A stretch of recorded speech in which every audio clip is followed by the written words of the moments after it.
Is there one that's more important after that? As his critics, but one thing remains irrefutable. Number 7 has won 75% of his starts as a pro. Denver is a team that has confounded the experts. They don't seem to be particularly strong in any one area, yet they win consistently. Despite Elway's many moments of inconsistency and a defense that is middle of the road, the Broncos are the team to catch in the tightly bunched AFC West.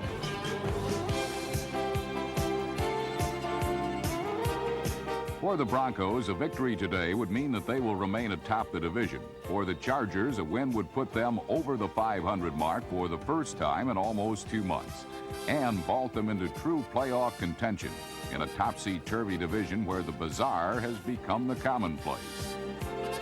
In a game that would feature the bizarre and the thrilling, it's the Denver Broncos hosting the San Diego Chargers on the NFL Game of the Week.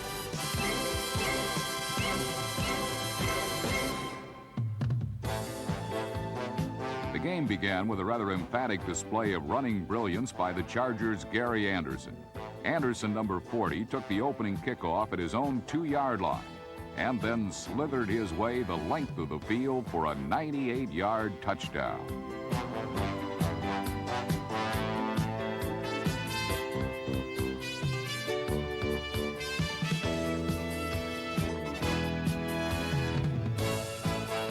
Anderson has been a Charger for only a month since coming over from the USFL, but he is quickly establishing himself as one of the finest all-purpose backs in the NFL. His big play magic has helped San Diego return to playoff contention this season, and his scoring run back was the first kickoff return for a touchdown by a Charger since Keith Lincoln turned the trick in 1962 against the New York Titans.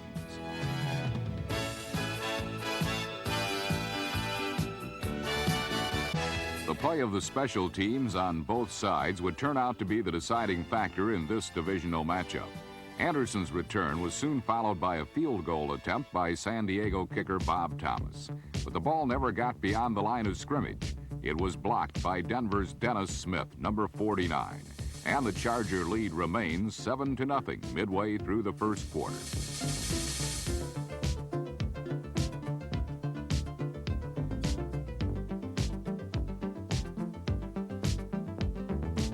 San Diego had a chance to extend that lead when they resorted to some offensive razzle-dazzle.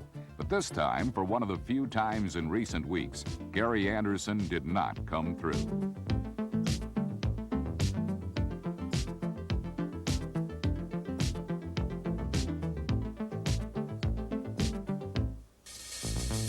Anderson's drop turned out to be important, where on the next play, Fouts did something he usually doesn't do. He forced the ball into double coverage, and it was intercepted by Louis Wright, number 20.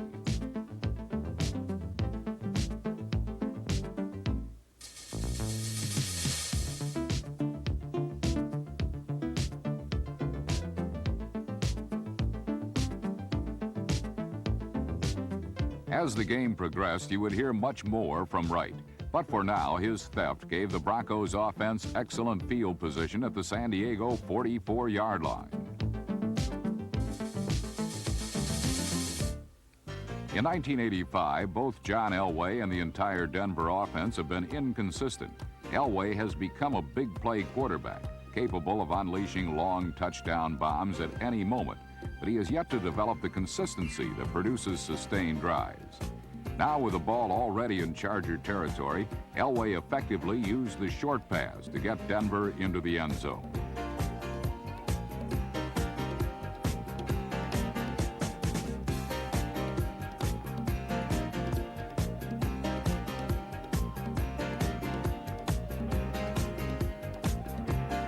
Elway's quick 4-yard strike to wide receiver Steve Watson, number 81, tied the game with a little more than 3 minutes left in the first period. The Broncos, as they have been all year, were opportunistic, taking advantage of an opponent's turnover to score points themselves. It was only the opening quarter, but the tone had already been set. Special teams play and opportunism would decide the outcome in this heated battle.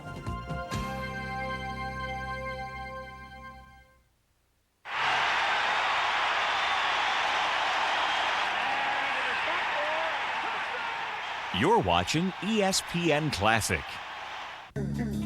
As you get closer, your eyes get... What do you want to ask Jackie? Well, Jackie, I'd like to know if there's a man on first and second, and there's a fly ball hits the outfield, there's a big wind, and it blows the ball towards the infield. The first baseman's under it, but the outfielder yells and keep off. The outfielder dives the ball, but doesn't get it. The ball goes into the outfield. All three men score. I'd like to know, are there any outs? And if there are, how many men score? Wow. Vinny, you got a question here now. You're watching NFL Night at the Classics on ESPN Classic. Once again, in 1985, Dan Fouts has the Charger offense at the top of the NFL. He's the league's highest-rated quarterback, and nobody in pro football at any position is any tougher or any more competitive than San Diego's number 14. And now that Fouts has his favorite receiver back in tight end Kellen Winslow, number 80, the Chargers' passing game is even better.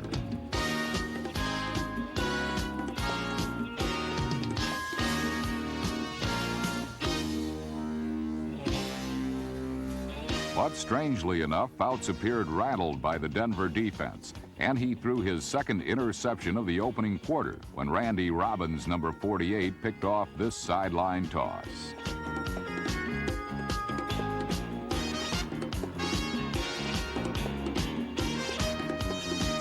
Denver could not capitalize on Robbins' interception, and as the second quarter began, the Chargers again had the ball deep in Bronco territory. This time, the result was a score, a 6-yard pass from Fouts to number 26, Lionel James.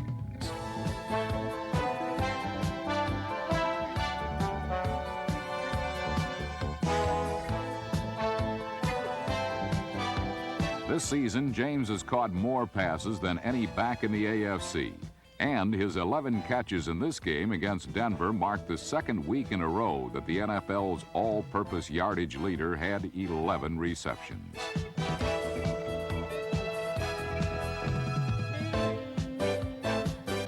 James' touchdown came with less than a minute gone by in the second quarter, and it gave San Diego a 14-7 advantage.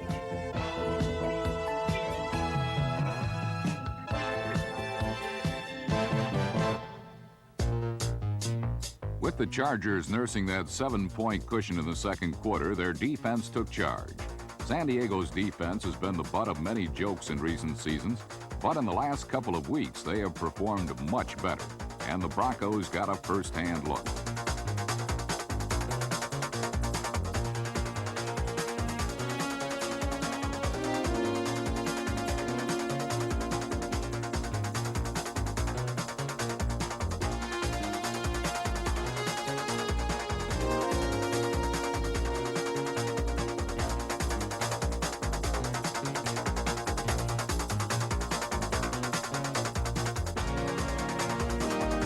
Elway and the Broncos would not be able to put any more points on the board in the first half against San Diego's revamped, more aggressive defense.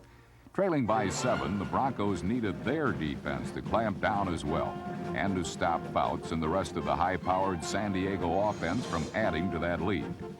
Denver's defense has not been as consistent as it has in previous seasons. And when the Chargers got the ball back with 2 minutes remaining in the half, the men in orange could not prevent San Diego from methodically moving the ball down the field.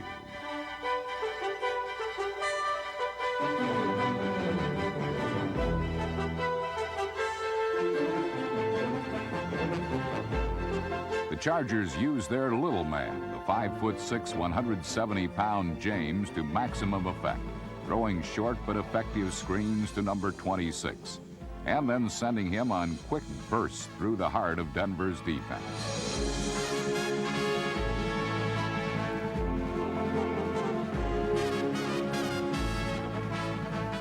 The Chargers marched into field goal range with less than a minute remaining, and then left it up to kicker Bob Thomas to add 3 points to their lead. But Thomas's 41-yard attempt hit the upright and fell no good.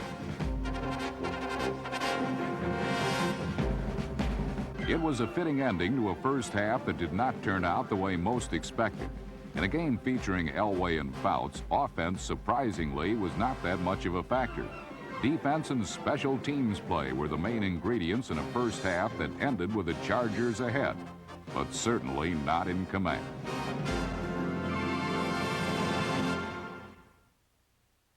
We'll return in a moment to NFL Night at the Classics on ESPN Classic. Tennessee Oilers, Tampa Bay Buccaneers on ESPN Sunday Night Football. Remember Love Your Blue? What did that mean, anyway? It was the Oilers slogan back in '79, you mullet head. Their fans wore blue. I choked on a tennis ball once. I was blue as a berry. Are you sure it's not blue, like racy, as in a blue movie? ESPN Sunday Night Football. The Oilers against the Buccaneers. I appeared in one film in college to pay the bills. You're watching NFL Night at the Classics on ESPN Classic.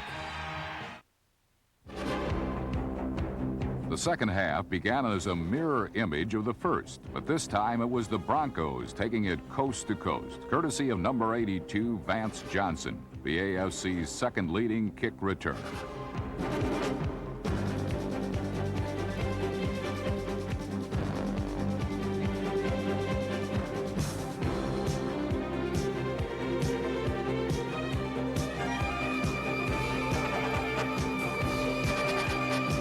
Unfortunately for Denver, Johnson's jaunt of 95-plus yards did not count like Gary Anderson's game opener. A holding penalty wiped out the splendid effort, and the residual effect was an initial Denver drive that also vanished under a barrage of charging Charger defenders.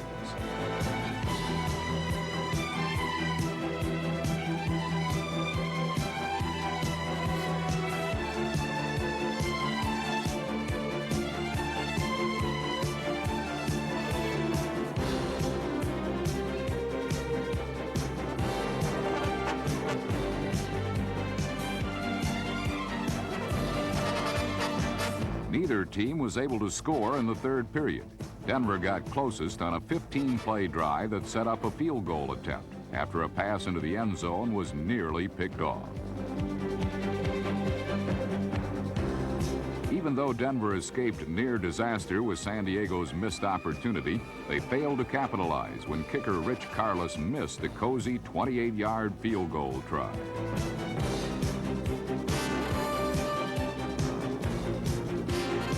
Carlos had booted the game winner the previous Monday in a primetime victory over the 49ers, but was wide right this time. However, Rich would get another chance later on. Meanwhile, it was the Chargers' turn for some unpleasant experiences, courtesy of the Denver pass rush.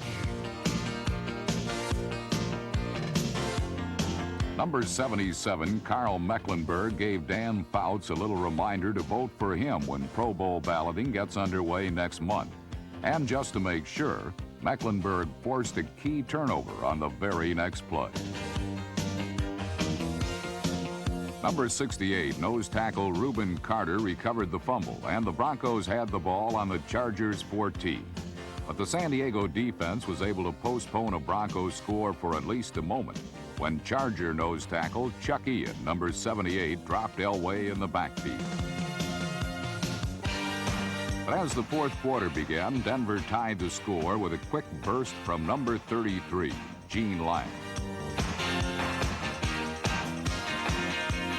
Lang, Denver's short yardage connoisseur, was in a rather buoyant mood with his touchdown, but he'd be even more pleased a few moments later. For on the very next series, the Chargers lost the ball again deep in their own territory.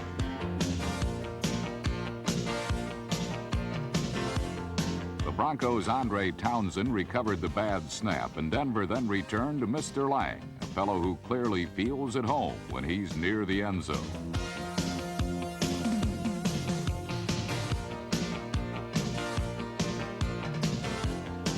Lang swept left end for 15 and then polished off the short drive with his second touchdown in less than a minute of play.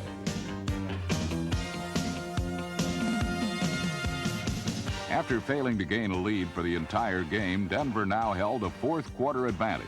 But this would be in jeopardy, as the bizarre events that always seem to happen in Mile High Stadium were about to unfold. Nobody grabbing out there. Nobody tackling. Just grabbing, everybody. Grab, grab, grab. Nobody tackling. Put your shoulders in there out there. This is ESPN Classic. It's an extremely sensitive covert operation. You'll be one man against an entire squad of high-tech special ops. If you want to survive, you got to have brains. You have to be in peak physical condition. The fate of the free world is in your hands, soldier. Failure is not an option. Sir, aren't these tests kind of easy? Suicide mission. Metal Gear Solid. PlayStation. Bless me, Father, for I have sinned. Let me hear your sins. Father, I sold my wedding band for a baseball card. I couldn't control myself. I know it's some kind of sickness.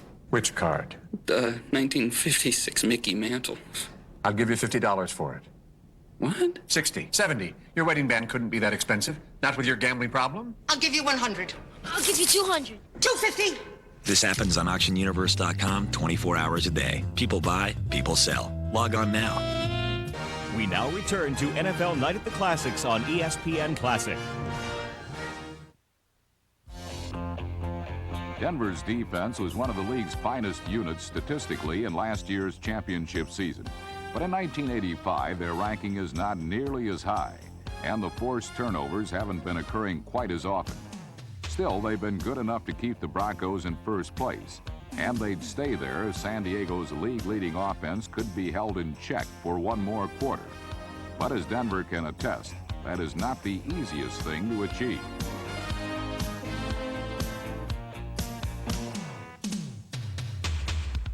Fouts passes to Lionel James and Charlie Joyner fueled a drive into Denver territory, as the Broncos couldn't stop a team they knew would be passing on nearly every down.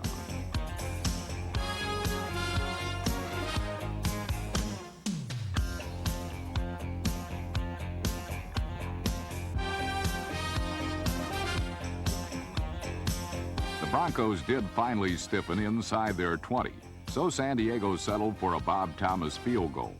The conversion drew the Chargers closer, but Thomas's role in the game would grow even larger just a few minutes later.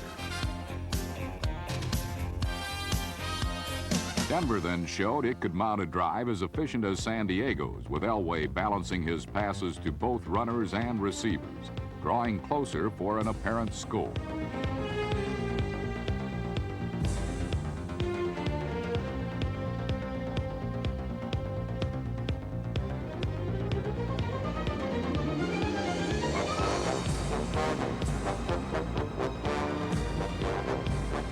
But just when Denver appeared ready to take it in, Charger linebacker Woodrow Lowe, number 51, sacked Elway, then intercepted an errant pass to end the Bronco threat.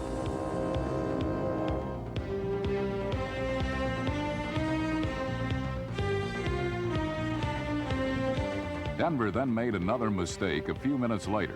After the Charger defense held again, yet another special teams play tilted the course of the game.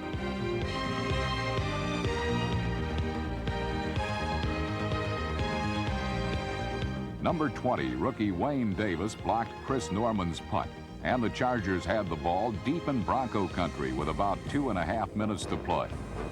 From there, it didn't take long for San Diego to reclaim the lead, thanks to a slashing score from fullback Tim Spencer. The Chargers have been living dangerously all year long and seem to be surviving again this time against the Broncos. San Diego hadn't swept Denver in a season series in 3 years, but if they could hold on for another minute, they'd have that sweep and a spot in second place in the AFC West standings. But a minute was more than enough time for the maturing John Elway to guide his team downfield for the tying score.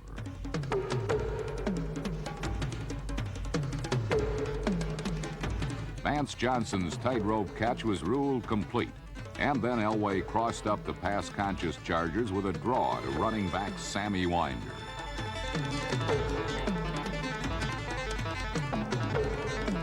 With 9 seconds left on the clock, Rich Carlos got another chance, and this time he did not fail. For the second week in a row, the Chargers found themselves in an overtime game with a division rival. Last week, San Diego won the overtime toss and proceeded to march briskly for a winning touchdown against the Raiders. This time against Denver, the Chargers also won the coin flip and elected to receive. And from the look of things, San Diego appeared intent on ending this game exactly the way they'd done it in their overtime win over the Raiders.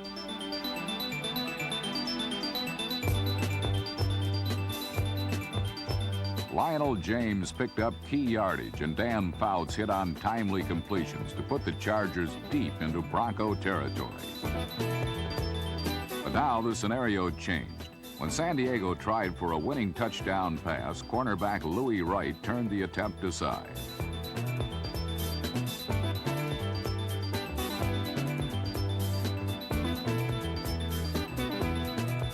But Wright was just warming up. His legend continued to grow when on fourth down, the Chargers went for a game-winning field goal. The attempt was blocked, and Louis appeared to be off to the races with the loose ball.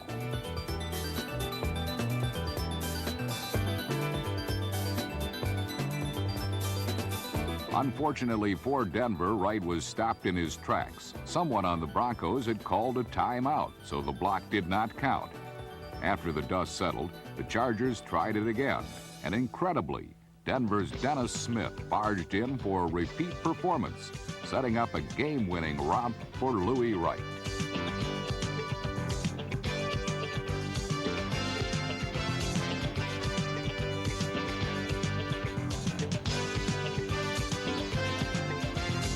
The 60-yard run back was one of the greatest plays in Wright's illustrious 11-year career. Denver had a 30-24 overtime victory without even running a play. In a contest where the kicking game was so important, it was fitting that the affair ended with the biggest special teams play of all. But this is becoming a regular occurrence with games in Denver. Mile High Stadium is now the NFL mecca for weird plays and wild occurrences. But the Broncos and their fans love them.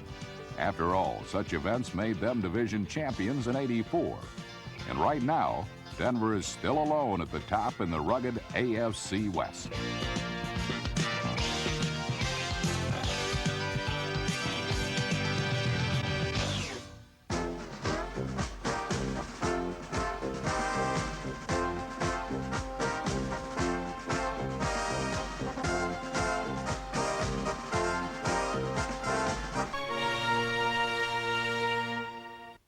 The